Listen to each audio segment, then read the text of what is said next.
یہ اعمال نماز روزہ وہ تو حق ہے، اس کو کرنا چاہیے، لوگ کرتے بھی ہیں، مسلمان ہے، اس میں مرتبے بلند ہوتے ہیں، اللہ کا قرب حاصل ہوتا ہے۔ تو انہوں نے دیکھا کہ حافظ میاں شاہ رضی اللہ تعالیٰ عنہ کے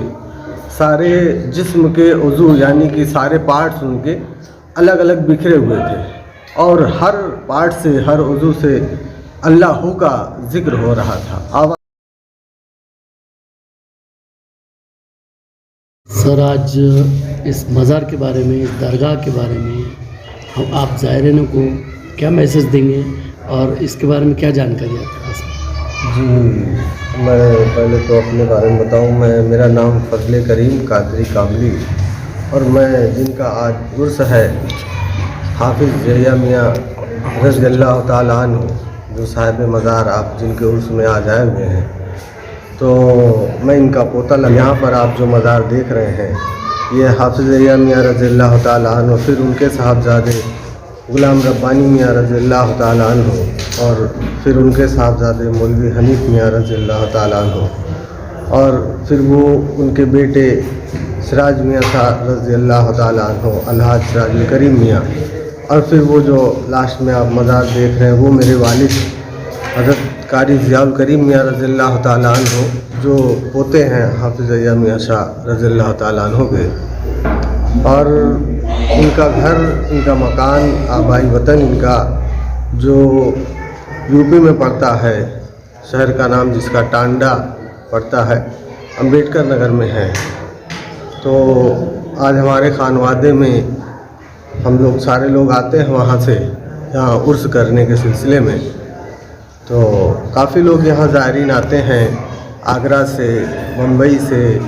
کلکتہ سے، اور بھی بہت ساری جگہوں سے، جو ان کے عرس میں شریک ہوتے ہیں، اپنی مرادیں لے کر کے، اپنی پریشانیاں لے کر کے، تو شفایاب ہوتے ہیں۔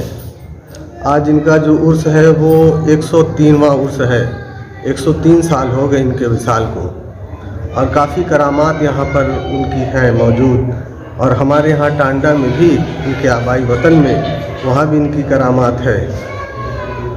تو باقی یہاں پہ جو جس طریقے سے لوگ آتے ہیں اپنی مرادیں لے کر کے، تو ان کو ایک خاص طریقے کی تعلیم دی جاتی ہے، جو روحانی تعلیم ہوتی ہے، وہ تصوف جسے کہا جاتا ہے، روحانیت کی تعلیم۔ باقی ہمارے یہاں اسلام میں شریعت اور طریقت دو چیزیں سکھائی جاتی ہے، تو جو شریعت ہے وہ ظاہری اعمال نماز روزہ وہ تو حق ہے، اس کو کرنا چاہیے، لوگ کرتے بھی ہیں، مسلمان، اور اس کے بعد یہ جو تعلیم دیتے ہیں بزرگان دین طریقت کی، وہ روحانی اذکار کا طریقہ ہوتا ہے، اس میں مرتبے بلند ہوتے ہیں، اللہ کا قرب حاصل ہوتا ہے،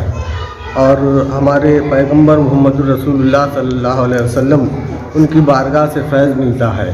تو وہی فیض یہ اپنے مریدین میں، اپنے چاہنے والوں میں بانٹتے ہیں، اور یہی فیض آج دنیا کے کونے کونے میں چل رہا ہے۔ سر، ان کے کرامات کے بارے میں کچھ بتائیں گے؟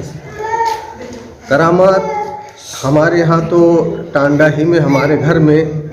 ایک بار ایسا ہوا تھا، یہ خود ذکر کر رہے تھے، جو ذکر کے لیے وہ خاص ایک کیا جاتا ہے، اللہ کا اس طریقے سے ضرب لگائی جاتی ہے، تو وہ ذکر کر رہے تھے اپنے حجرے میں بیٹھ کر کے، اور گھر سے ایک عورت ہمارے وہ کمرے میں داخل ہو گئیں اچانک سے، اور وہ جب اچانک سے داخل ہو گئیں تو انہوں نے دیکھا کہ حافظ یحییٰ میاں شاہ رضی اللہ تعالیٰ عنہ کے سارے جسم کے عضو یعنی کہ سارے پارٹس ان کے الگ الگ بکھرے ہوئے تھے، اور ہر پارٹ سے، ہر عضو سے اللہ کا ذکر ہو رہا تھا، آواز نکل رہی تھی، اور وہ یہ کیفیت دیکھ کر کے بہت ڈر گئی، اور ڈر کر کے باہر نکلی اور رونے لگی۔ پھر حافظ یحییٰ میاں ہو جیسے پہلے تھے وہ زندہ سلامت باہر نکلے، اور انہوں نے کہا کہ آئندہ آج کے بعد ہمارے حجرے میں اس طریقے سے بنا اجازت داخل نہ ہوا جائے، ورنہ جو کیفیت ہماری ہوتی ہے وہ عام طور پہ سب کے دیکھنے لائق نہیں ہوتی۔ تو یہ کرامت تھی ہمارے گھر میں، جو ہمارے گھر والوں نے دیکھا، تو بڑے لوگوں نے ہم کو بتایا، ہم کو معلوم.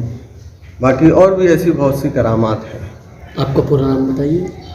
جی، میرا نام فضل کریم قادری کاملی ہے. اور بزرگ اولیاء کا نام بتائیے. یہ بزرگ جن کا آج عرس ہے، جو صاحب عرس صاحب مزار آپ دیکھ رہے ہیں، پہلی والی مزار، یہ حافظ یحییٰ میاں شاہ رضی اللہ تعالیٰ عنہ ہے. اور ان کے بیٹے حضرت غلام ربانی میاں شاہ رضی اللہ تعالیٰ عنہ. پھر وہ تیسری والی مزار جو آپ دیکھ رہے ہیں، وہ مولوی حنیف میاں شاہ رضی اللہ تعالیٰ عنہ. پھر ان کے بیٹے الحاج سراج الکریم میاں شاہ رضی اللہ تعالیٰ عنہ. اور پھر وہ لاسٹ میں جو 5ویں مزار آپ دیکھ رہے ہیں، وہ قاری ضیاء الکریم میاں شاہ رضی اللہ تعالیٰ عنہ، وہ حافظ یحییٰ میاں کے پوتے. شکریہ سر.